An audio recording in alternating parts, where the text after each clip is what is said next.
Part 33D. When are you on the flat Earth? How did you manage to access all this information? Electrical impulses. Every cell knows and talks to every other cell. They exchange 1,000 bits of information between them per second. Cells group together, forming a giant web of communication, which in turn forms matter. Cells get together, take on one form, deform, reform.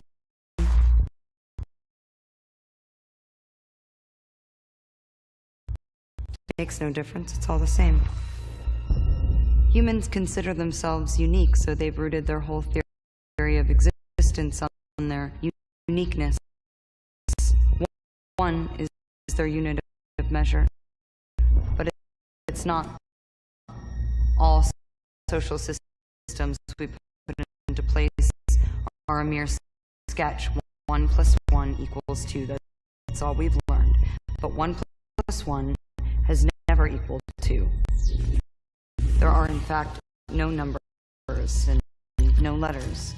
We've codified our existence to bring it down to human size, to make it comprehensible. We've created a scale so that we can forget its unfathomable scale.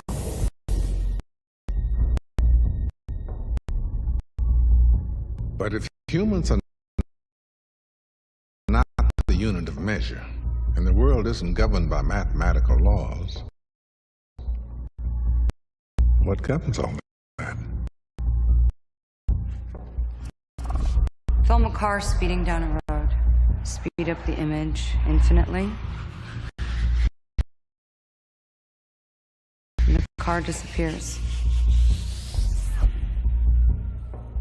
So, what proof do we have of its existence?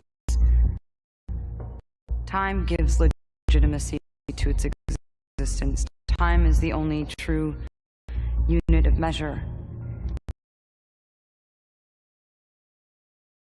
It gives proof to the existence of matter. Without time, we don't exist.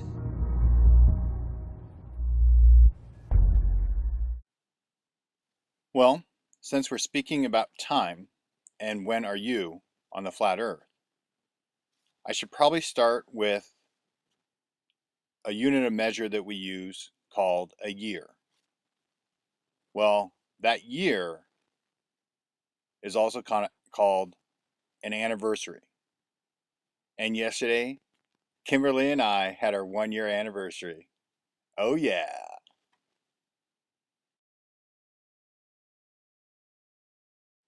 So we have 2 anniversaries in February. Valentine's Day was our 1-year anniversary of when we first talked on the phone.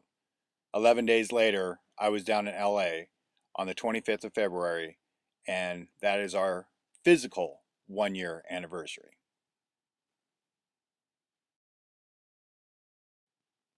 Okay, now on to the subject at hand. Time and when are you? On the small scale, the world that you live in, the history that you were taught, and everything else. The controllers teach that everything is super, super long ago, in hundreds of thousands of years, millions of years, and then into absurd billions of years on the time scale.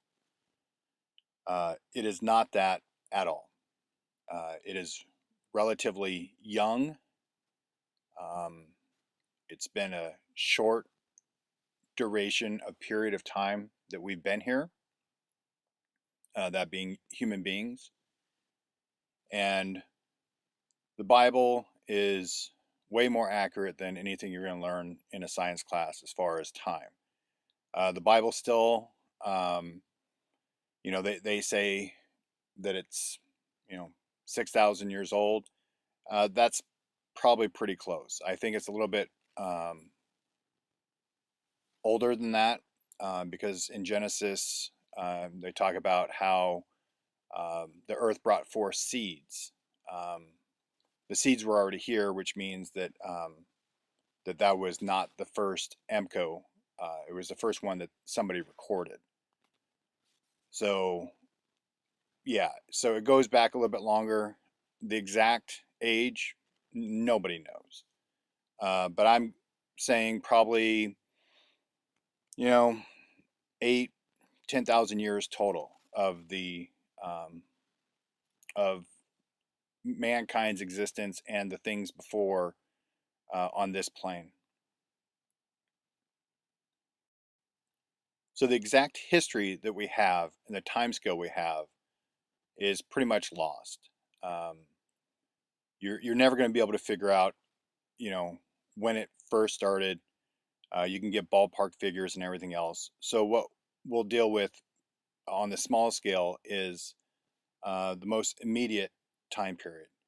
And I said way back in the series when I first started about there was 1,000 years missing.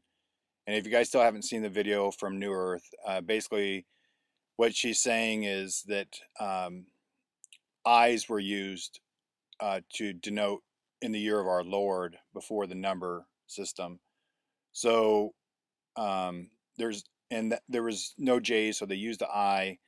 The I eventually got mistranslated or intentionally mistranslated into 1,000, so that added 1,000 years from when Jesus Christ was around.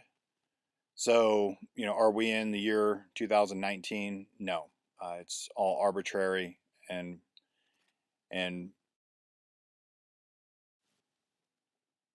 from him the exact year, you know, probably around 1,000 years ago. But don't be confused. That was not the last MCO. Here's the chart again. The last MCO, you know, a couple 100 years ago. And there's been plenty since Christ, and there's going to be plenty more after, you know, we're done living on this plane. So then one of the questions you have to ask yourself is, how are they hidden in history? Well, it's really simple. They use everything at their means to deceive people. And one of the ways they deceive people on the MCOs is through wars. They usually just put it in the form of a war, that these things happen. Yes, there's going to be chaos during these times, and you know, there were people fighting each other and everything else. Yeah, but it's hiding the MCOs. Wars hide the MCOs.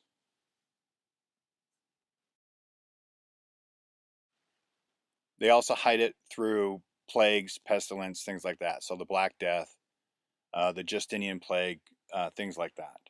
But the main one they use is wars.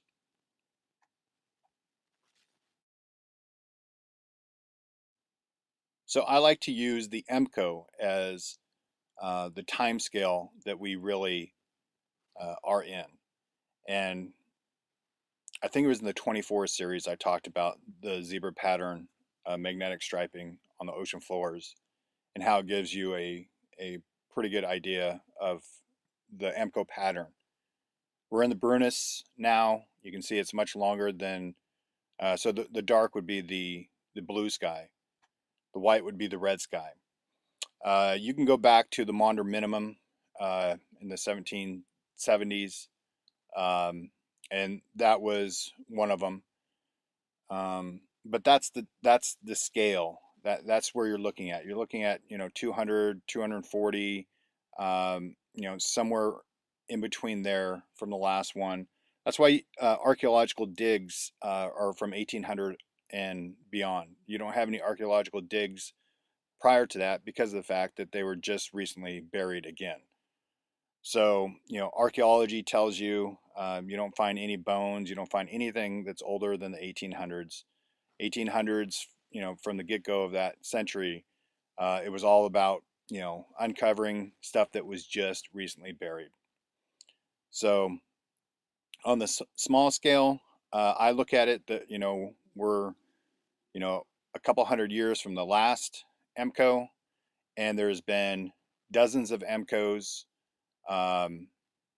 since Christ, and there's been a ton of MCOs since our plane was formed.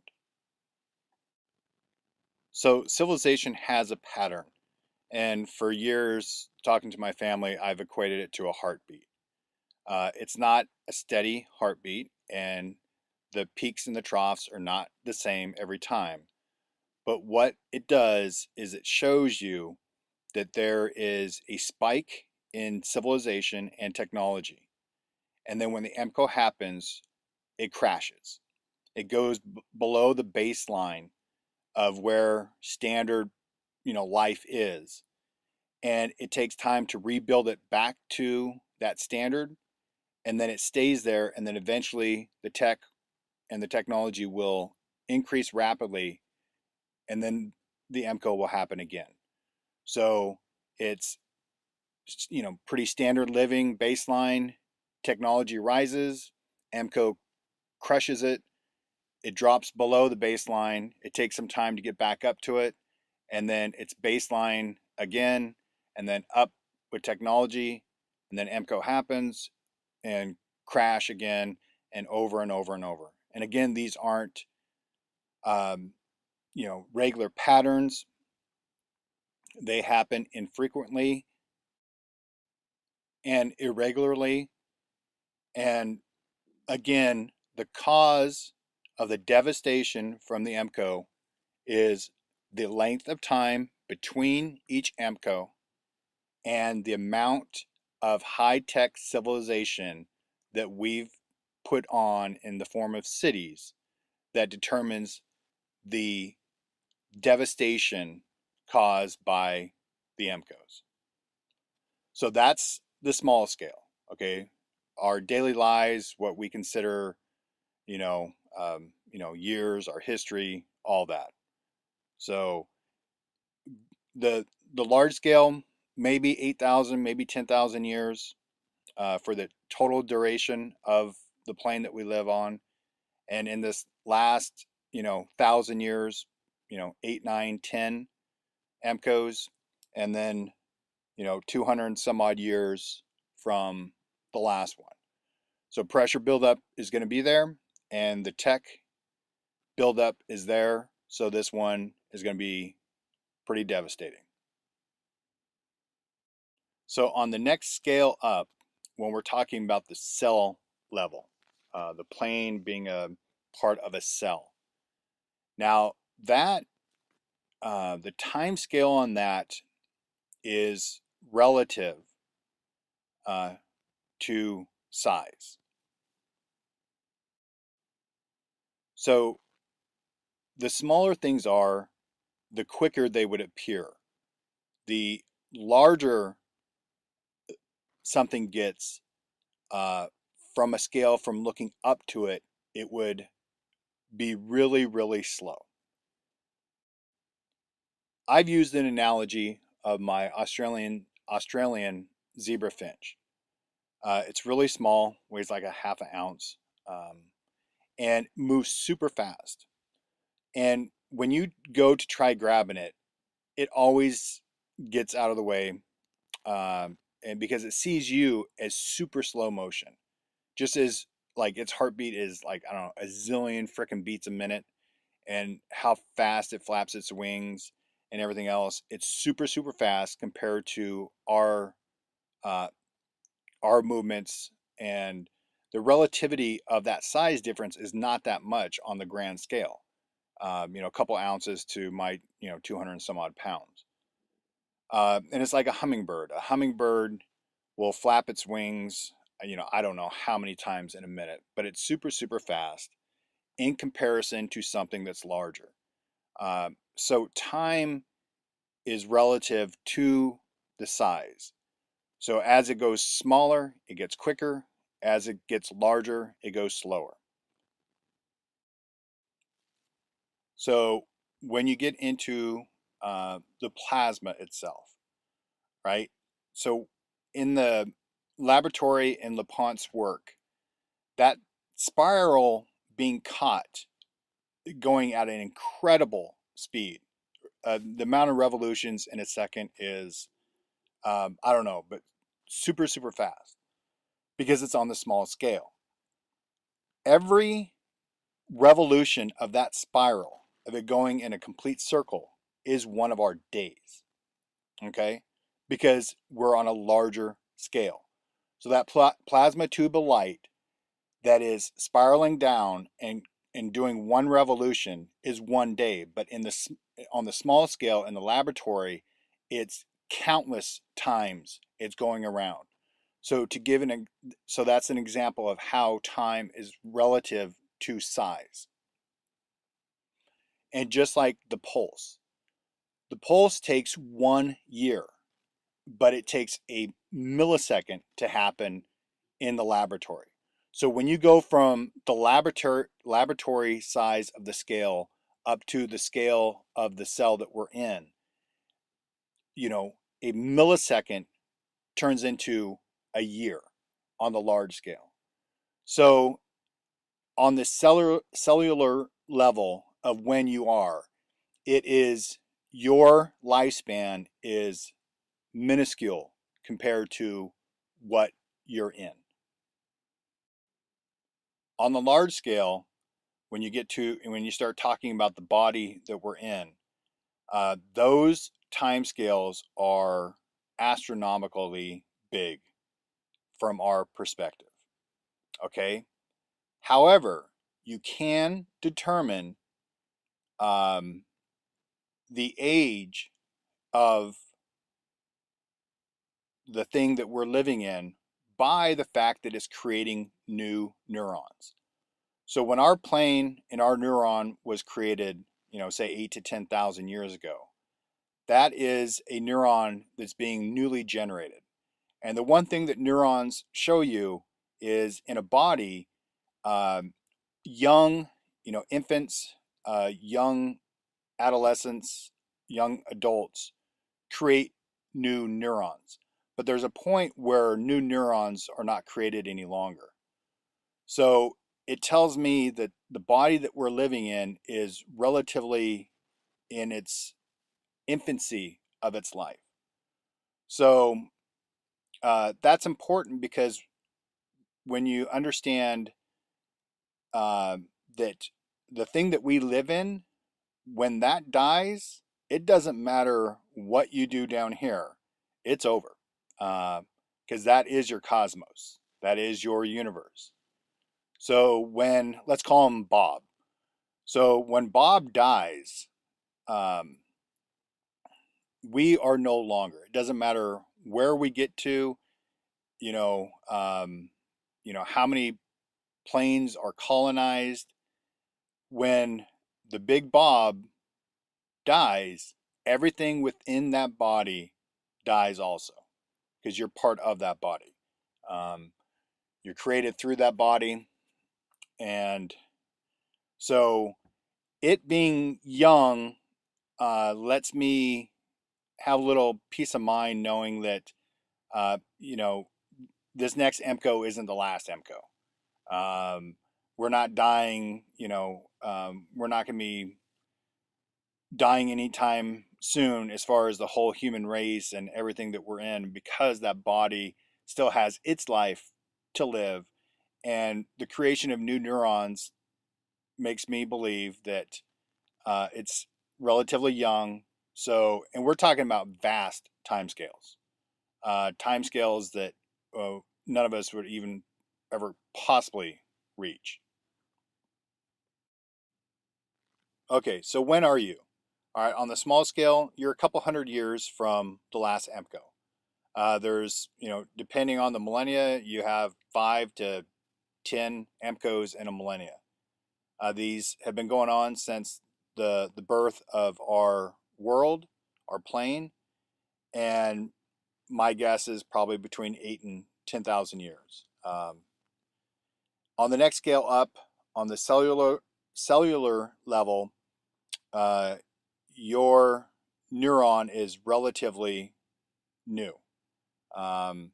It's a newly generated neuron that is part of that brain, and on the large scale, it's in its infancy. It's very, very young. So the body is got a lot of growth and maturity to do, and these MCOs will continue, um, and there's not going to be the final act of when that dies anytime soon. So MCOs are going to be the thing that you're going to have, if you're survivors of this one, it's letting people know about the MCOs. The end, the MCO is just the end of civilization. And then that heartbeat, pattern continues. Civilization will drop. It'll come back to like a baseline. And then it'll get really high tech towards the end, and then it'll drop again. So the MCOs are civilization enders. They're not the end of the world. The end of the world is when the body you live in dies. I guess that maybe the neuron could die prior to that, but I mean, with technology and colonization, you could always get to a different neuron and everything else. But the true end of the world is when the body you live in dies. And like I said, I believe that's a long, long way away. This thing is young and it has a lot to learn, and it has a long, long, long life ahead of it. So that's what I have for When Are You? And just want to do another shout out to my love. We had an incredible day yesterday. Time is relative, and the 1 year that I've spent with Kimberly has been magical, and she is no doubt my soulmate, and we are completely fine with what's headed our way. And we hope and wish that everybody else can find somebody um, to have a relationship like we have. It's absolutely wonderful. Next video, part 33E. Why are you on the flat earth?